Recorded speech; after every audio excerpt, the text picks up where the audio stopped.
Have you ever felt a suffocating grip on your life, not from an enemy, but from the very people who claim to love you most? What if the warmth of family, the unspoken bonds, are actually the perfect camouflage for a subtle, insidious form of emotional warfare, a silent campaign waged right in your living room or across the Thanksgiving dinner table? This isn't about outright conflict, the kind that explodes in a Hollywood movie scene.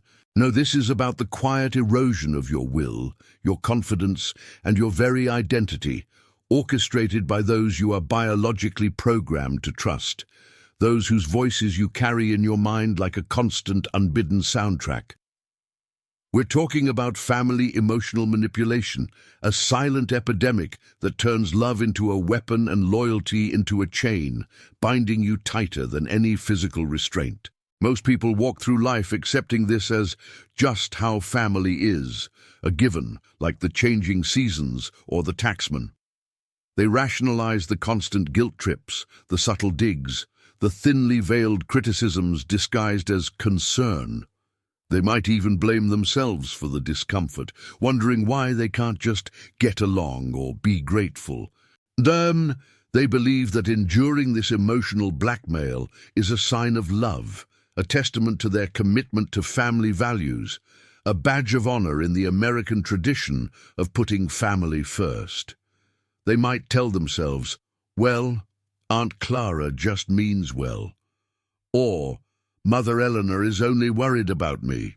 But what if that belief, that ingrained societal programming, is precisely what's keeping you trapped, disempowered, and perpetually questioning your own sanity, your own decisions, your very worth? What if this isn't just a quirk of personality, but a calculated, often unconscious power play designed to keep you in a specific role, under their control? Imagine Alex, a young adult with dreams of forging his own path, perhaps building a startup in Silicon Valley, or simply finding peace in his own apartment, his personal sanctuary.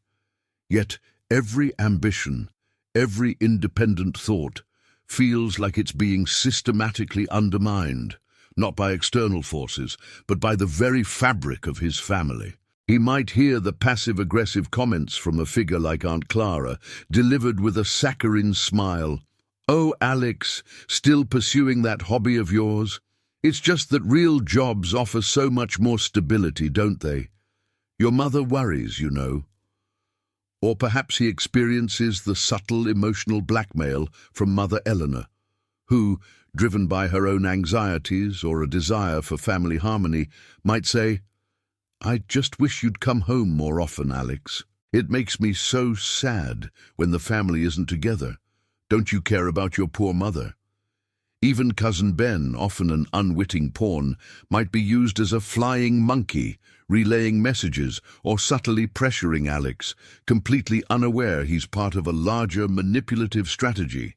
These aren't isolated incidents, they're threads in a complex web designed to keep Alex tethered, to prevent his full autonomy, to ensure he never truly breaks free from the family dynamic. This isn't about cutting ties or becoming heartless, devoid of empathy, or turning your back on those who share your bloodline. That's the easy, often self-destructive path. Instead, this is about understanding the game, recognizing the hidden moves, the unspoken rules, and the psychological levers being pulled. It's about arming yourself with a psychological fortitude so robust, so unyielding, that no amount of emotional manipulation, no guilt trip, no passive-aggressive remark can penetrate it. This is about forging an unshakable, dangerously confident self, even when surrounded by the most skilled emotional architects, those who have spent a lifetime perfecting their craft within the confines of family. What if there's a different path, a way to reclaim your personal power, to navigate these toxic family dynamics without succumbing to guilt or self-doubt? What if you could transform these relationships, not by changing them, but by fundamentally changing yourself and your response to them? This journey will challenge everything you thought you knew about family loyalty, not as submission to an unspoken hierarchy, but as the fierce, non-negotiable protection of your own sacred boundaries. We're going to strip away the sentimental illusions, expose the raw power dynamics at play, and equip you with the tools to not just survive, but truly thrive. We're talking about building a confidence so robust, so unyielding, so dangerous, that you become immune to the emotional tactics that have held you captive for far too long. Prepare to redefine family loyalty, not as an obligation to endure discomfort, but as a commitment to your own self-sovereignty, your inner peace, and your authentic self. This is your declaration of independence, not from your family, but from the invisible chains of their manipulation. This is your path to reclaiming your true self, one strategic move at a time. The tightening knot in your stomach, a familiar dread that settles deep in your gut long before you even step foot in the old family home, is a universal signal. It whispers a warning, a premonition of the subtle jabs, the loaded questions, the thinly veiled criticisms that await. You know the drill, don't you? That seemingly innocuous phrase, "We just want what's best for you," ringing in your ears, yet it always feels less like genuine concern and more like a carefully crafted demand for your absolute conformity. It's not just a feeling, it's an instinct, honed by years of navigating treacherous emotional waters, a preemptive flinch against the inevitable. Consider Alex, our protagonist, a bright, ambitious young adult with a future brimming with potential, much like many of you watching this. He dreams of innovation, of making his mark in a competitive field, perhaps even starting his own venture in a vibrant tech hub, far from the familiar confines of his hometown.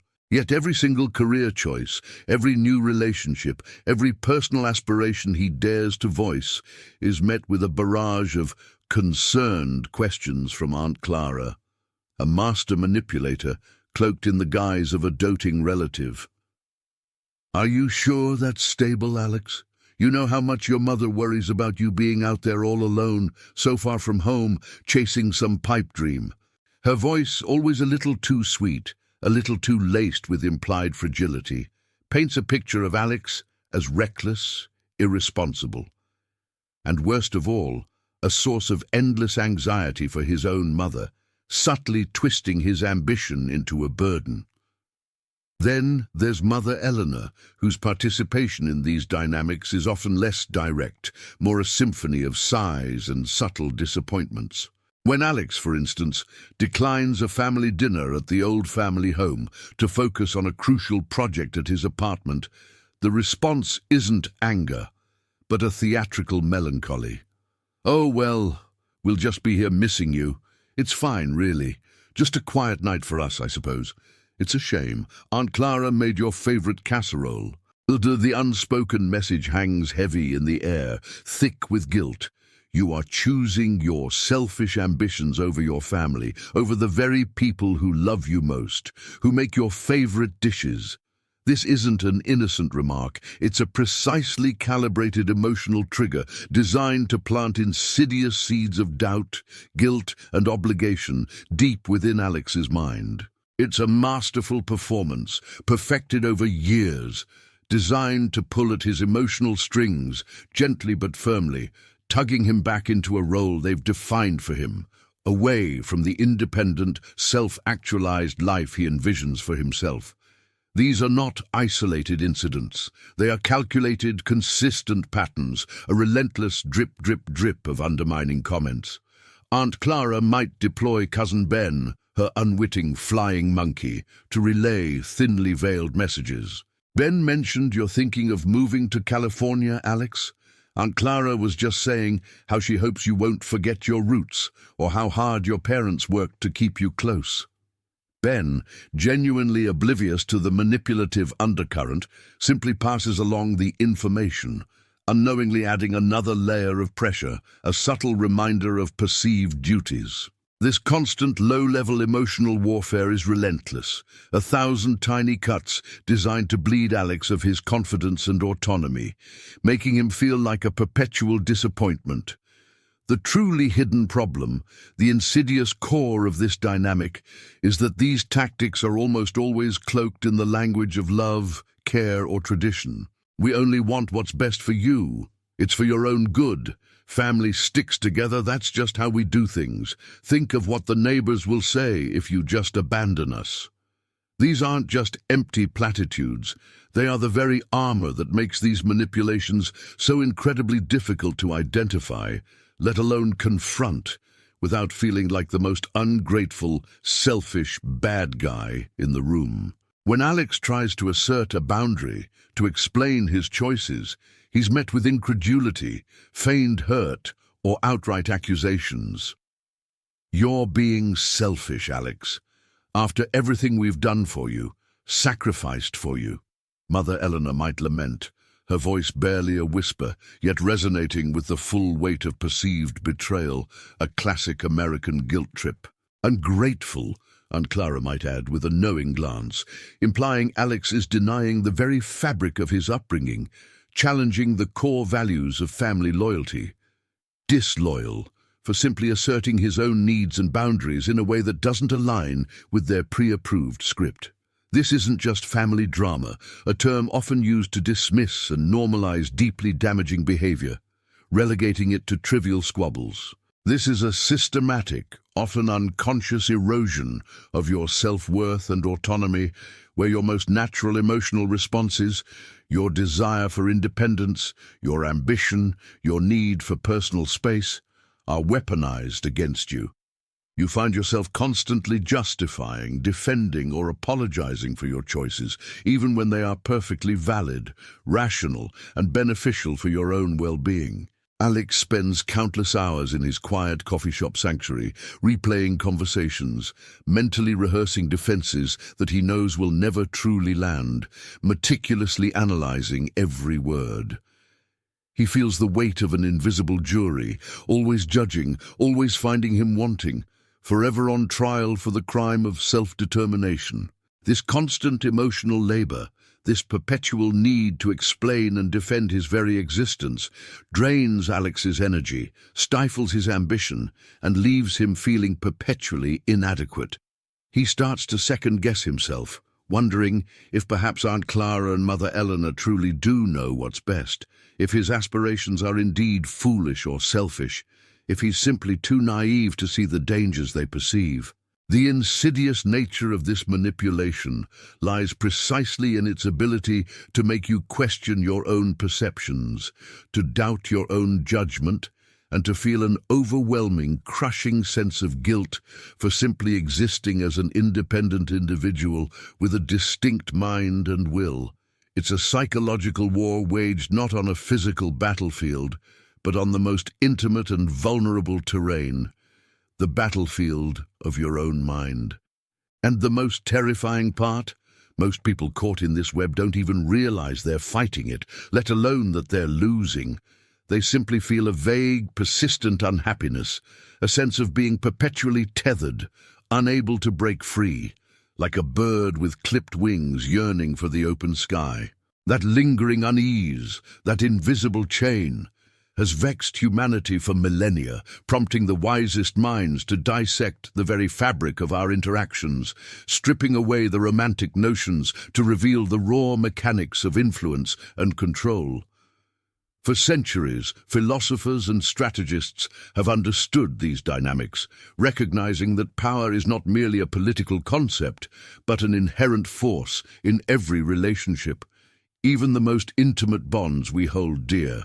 Today, we turn to the profound insights of the Stoics, and even the strategic acumen of figures like Machiavelli, not with the aim of becoming ruthless or cold, but to cultivate an unvarnished understanding of the world as it truly is, and crucially, to protect our own sovereign territory within it.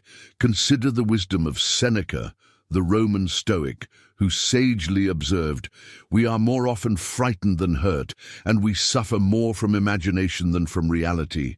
Bedo. This truth resonates deeply within the context of family manipulation, offering a powerful lens through which to view Alex's struggles.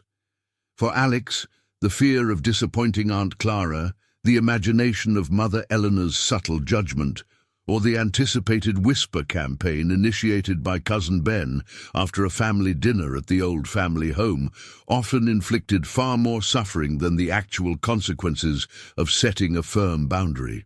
He would spend days, sometimes weeks, agonizing over a potential confrontation, replaying scenarios in his mind, feeling the weight of manufactured guilt before a single word was ever spoken.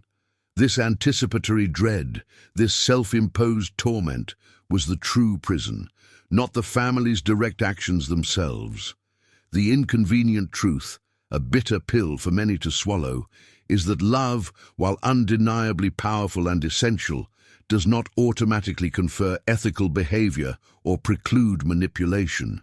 In fact, sometimes, in a twisted irony, it becomes the very vehicle for control, masked by what appears on the surface to be good intentions, concern, or even self-sacrifice. Alex knew his mother Eleanor genuinely loved him, yet her desire for family harmony often led her to enable Aunt Clara's guilt trips, urging Alex to just go along with it for the sake of peace, effectively becoming an unwitting participant in his emotional subjugation. Aunt Clara, with her carefully crafted pronouncements about "what's best for you, dear," presented her controlling behaviors as pure, selfless affection, making it almost impossible for Alex to articulate his discomfort without feeling like an ungrateful villain. This realization leads to another fundamental truth: your emotional well-being, your mental fortitude, and your unique path to self-actualization are your sacred responsibility, and yours alone. They are not the responsibility of Aunt Clara, Mother Eleanor, or Cousin Ben. To expect manipulative family members to suddenly change their ingrained patterns, to miraculously acknowledge their tactics, or to spontaneously develop empathy for your boundaries is, more often than not, a futile exercise, a draining endeavor that only perpetuates your suffering. Alex had wasted countless hours in his apartment, rehearsing logical arguments, hoping to make them see his perspective, only to be met with blank stares or indignant defensiveness. True power, the kind that reshapes your reality, comes from accepting this often uncomfortable reality and adapting your own strategy rather than clinging to the fantasy of changing theirs. This isn't about becoming cold, unfeeling, or detached from your loved ones. It is, profoundly, about becoming discerning. It's about recognizing that while you may indeed love your family deeply, you're not obligated to sacrifice your inner peace, your personal growth, or your future at the altar of their emotional demands, their anxieties, or their need for control. This perspective, though initially jarring and perhaps even guilt-inducing, is ultimately profoundly liberating. It frees you from the endless, exhausting cycle of trying to please, to justify your choices, or to desperately gain approval from those who are fundamentally unwilling or unable to give it on your terms. It's a declaration that your life, your choices, and your happiness are not up for negotiation. Alex, sitting in his quiet coffee shop, sipping his lukewarm coffee, began to feel the first stirrings of this liberation. He pictured the old family home, not as a trap, but as a stage where he could choose his role. This realization was the first, monumental step towards cultivating dangerous confidence, accepting the truth, however uncomfortable it felt, and consciously choosing his own path forward, regardless of the familial noise. From this pivotal moment, he began to possess the power to rewrite the rules of engagement, to redraw the invisible lines that had tethered him for so long. He understood that his peace and his personal power were non-negotiable, far outweighing any manufactured guilt Aunt Clara or Mother Eleanor could conjure. This was his silent, yet potent, declaration of independence. The question now became, how does one translate this ancient, profound wisdom into practical, actionable strategies for the modern, often subtle battlefield of family dynamics? The answer, profound yet deceptively simple, lies in the very first pillar of this strategic framework: the cultivation of an impenetrable shield of indifference. This isn't about becoming heartless or abandoning your family. It's about mastering the art of emotional non-engagement, a critical skill when facing the relentless currents of manipulation. Emotional manipulation at its core is a parasitic enterprise. It thrives not on logic or reason, but on your raw, vulnerable reactions. It's a meticulously crafted feedback loop. The manipulator applies a specific pressure point, be it guilt, shame, obligation, or even feigned concern, and then meticulously observes your response. Do you flinch? Do you defend? Do you apologize? Do you concede? Any flicker of emotional engagement, any sign that their words have landed and caused an internal tremor is precisely the leverage they seek. It confirms their power, fuels their tactics, and entrenches the cycle deeper. To truly break free, to reclaim your personal sovereignty, you must become a master of emotional disengagement. Consider the timeless wisdom of Epictetus, a figure whose insights, though centuries old, speak directly to the modern struggle Alex faces. Epictetus taught, "Some things are in our control and others are not. Things in our control are opinion, pursuit, desire, aversion, and, in a word, whatever are our own actions. Things not in our control are body, property, reputation, command, and, in a word, whatever are not our own actions." This isn't just philosophical musing, it's a battle plan. Your family's opinions of you, their manipulative tactics, their carefully constructed emotional states designed to provoke a reaction. These are emphatically not in your control. You cannot force Aunt Clara to stop her passive-aggressive remarks. You cannot compel Mother Eleanor to cease her well-meaning but enabling anxieties. You cannot dictate Cousin Ben's unwitting role as a messenger. These are their actions, their choices, their internal landscapes. What is absolutely and unequivocally in your control, however, is your reaction. Your internal state, your emotional response, your decision to engage or disengage. This is your fortress, your sacred ground. For the old Alex, this distinction was a blurred line, almost non-existent. When Aunt Clara would call, her voice dripping with thinly veiled disapproval or manufactured concern, he would feel an immediate, visceral clench in his stomach. He'd hear her lament, "Oh, I heard you're not coming to the family dinner. It's just fine, of course, but your mother was so looking forward to seeing you. She's been feeling a bit down lately." The old Alex, caught in the undertow of guilt, would instantly launch into a flurry of justifications. He'd explain his prior commitments, detailing work deadlines, a friend's birthday, anything to rationalize his perceived transgression. He might even, against his better judgment, reluctantly agree to attend, sacrificing his own plans and peace of mind just to quell the rising tide of familial disapproval and the heavy weight of Mother Eleanor's unspoken sadness. He believed he needed to defend his choices, to prove his worth, to avoid being branded as selfish or unloving. This internal struggle, this desperate need for acceptance and validation, was precisely the opening Aunt Clara exploited. The new Alex, however, operating from the quiet strength of his apartment, now armed with the impenetrable shield of indifference, approaches this interaction with a radically different mindset. When that familiar, subtly loaded statement from Aunt Clara arrives, the emotional hooks still try to latch on, a faint echo of the old programming. But instead of allowing them to penetrate his core, Alex observes them. He sees the guilt trip for what it is, a tactic, a predictable maneuver in their well-worn playbook. He doesn't internalize it. He doesn't feel the need to justify.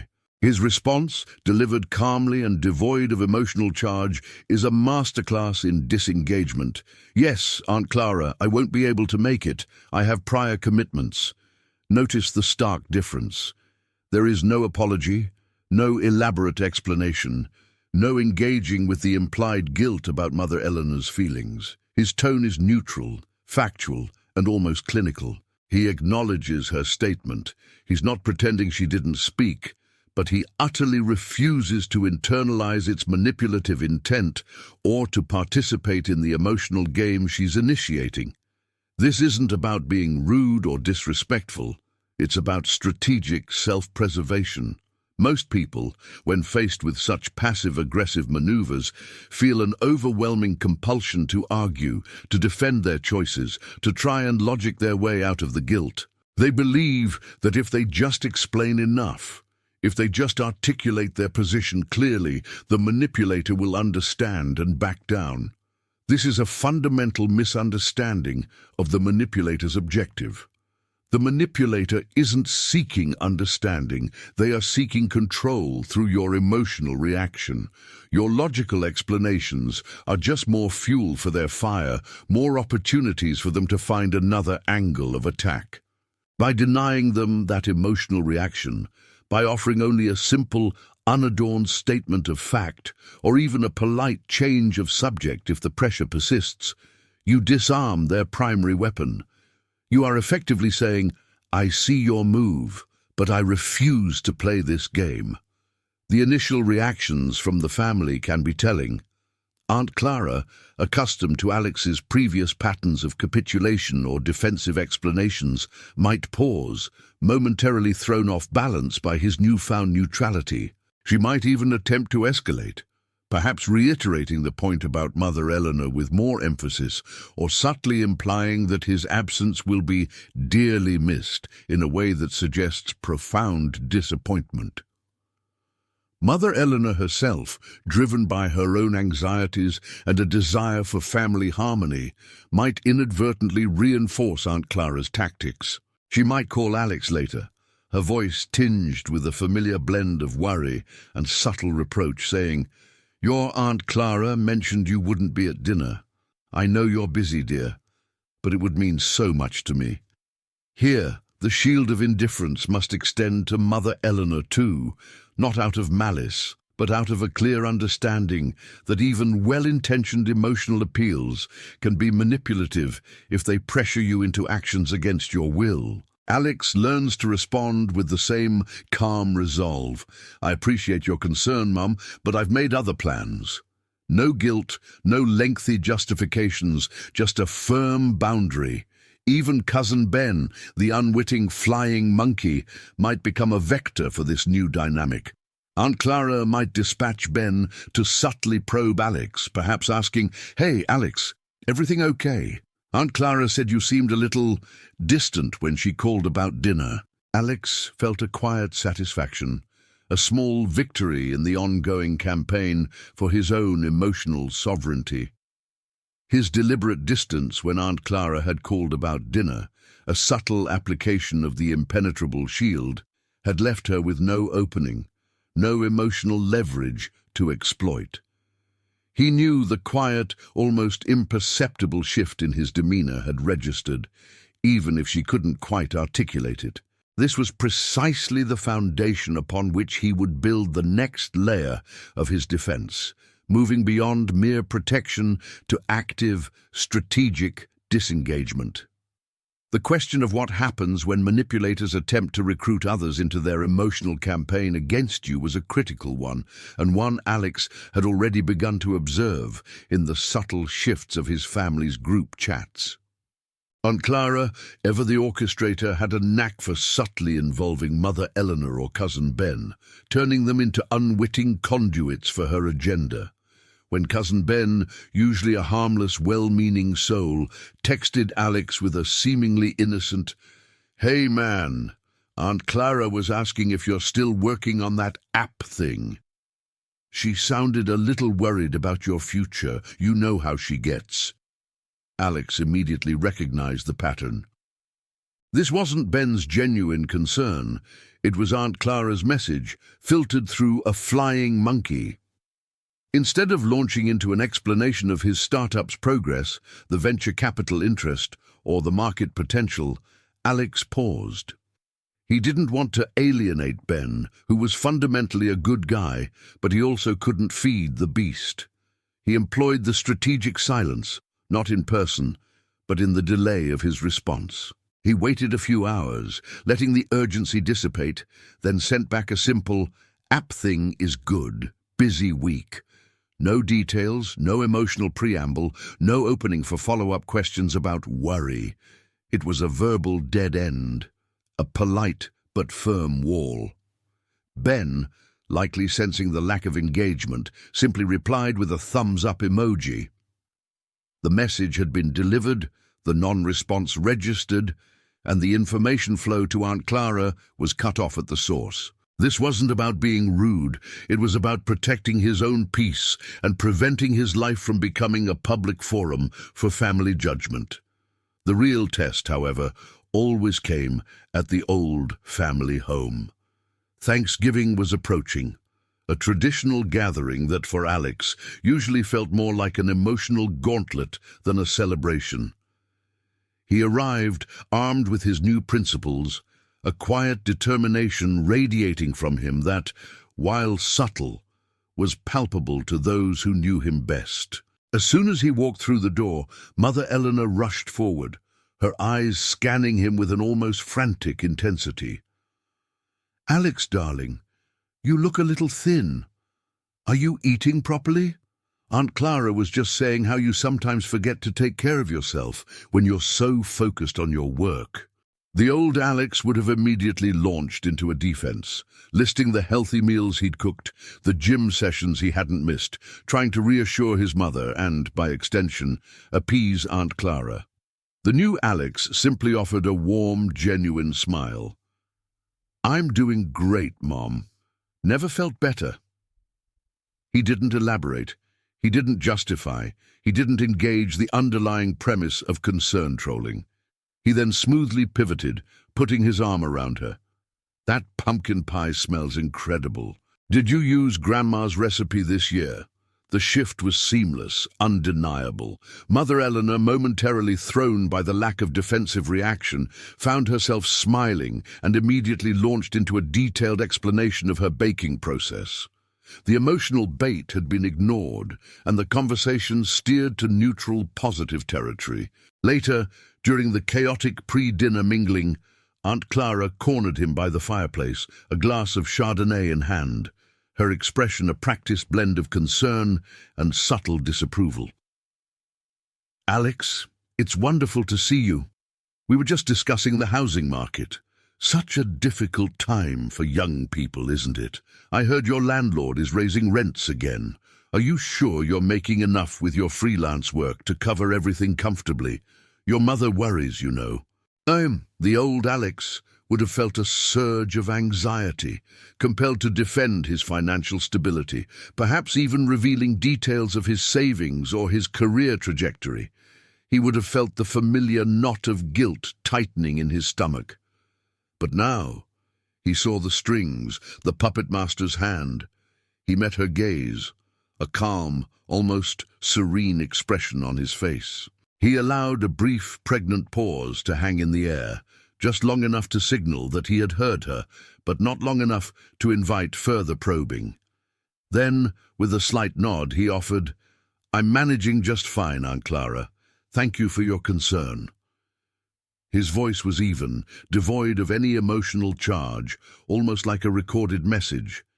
He offered no explanation, no justification, no emotional foothold. It was a verbal dead end, a brick wall disguised as polite acknowledgement. Aunt Clara blinked, clearly expecting a different response. She opened her mouth, perhaps to press further, but Alex didn't give her the chance. He gracefully pivoted, his eyes drifting to the television in the corner. "Did you catch that incredible play in the NFL game last night? The Eagles really pulled off a miracle. He had not just deflected, he had redirected. He had communicated without a single word of confrontation that her manipulative efforts were not working. The power dynamic for the first time in years was shifting. Aunt Clara, momentarily disarmed by his uncharacteristic lack of emotional reaction, found herself unable to latch onto anything. She mumbled something about not really following sports, her usual confident demeanor slightly ruffled. Alex offered a polite smile, then excused himself to help Mother Eleanor in the kitchen, leaving Aunt Clara standing alone by the fireplace, her manipulative gambit having yielded nothing but a neutral, unengaging response. Throughout the evening, Alex continued to employ these tactics. When Cousin Ben, at Aunt Clara's subtle prompting, mentioned, "Aunt Clara was saying it's a shame you don't come to family dinners as much anymore." "We all miss you, Alex," he simply replied. "I appreciate that, Ben. It's been a busy few months." No apology, no promise to change, just a neutral statement that acknowledged the sentiment without validating the guilt trip. He was not rejecting his family, he was rejecting their attempts to control him through guilt and manufactured obligation.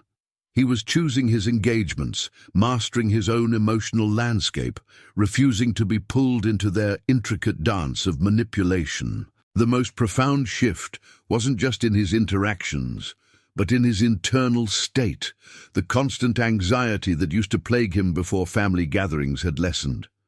The crushing weight of guilt, once a familiar companion, had begun to lift. He realized that the love his family offered was often conditional, contingent upon his adherence to their expectations and his willingness to be controlled. By embracing these principles of the impenetrable shield and strategic silence, he wasn't becoming cold or unfeeling. He was becoming fiercely protective of his own well-being, his own path. He was cultivating a dangerous confidence, born from self-knowledge and an unshakable resolve to live authentically. His career, once a source of family concern, began to flourish. Freed from the emotional drain of constant justification, Alex poured his energy into his work, his innovative app, gaining traction and securing a significant seed investment. He found joy in his independence, in the quiet evenings at his apartment, a sanctuary where he made his own rules. He still loved his family, in his own way, but he no longer allowed their anxieties or their manipulative tactics to dictate his life or define his worth. He visited the old family home less frequently, but when he did, he arrived as a guest, not a pawn. He engaged on his terms, offering genuine affection where it felt right, and firm, polite boundaries where manipulation reared its head. The family dynamics shifted subtly but irrevocably. Aunt Clara, finding her usual tactics yielding no emotional payoff, gradually reduced her direct manipulative efforts towards Alex. She still tried, occasionally, but her attempts now bounced off his impenetrable shield, met with his strategic silence, leaving her with no purchase. Mother Eleanor, seeing Alex thrive, and perhaps sensing the futility of her enabling, began to express genuine pride in his accomplishments rather than veiled worries. Cousin Ben, no longer finding Alex a receptive audience for relayed messages, stopped being a flying monkey and simply became the friendly cousin he always was, engaging Alex on shared interests rather than family concerns. Alex had not achieved perfect family harmony, nor had he sought it.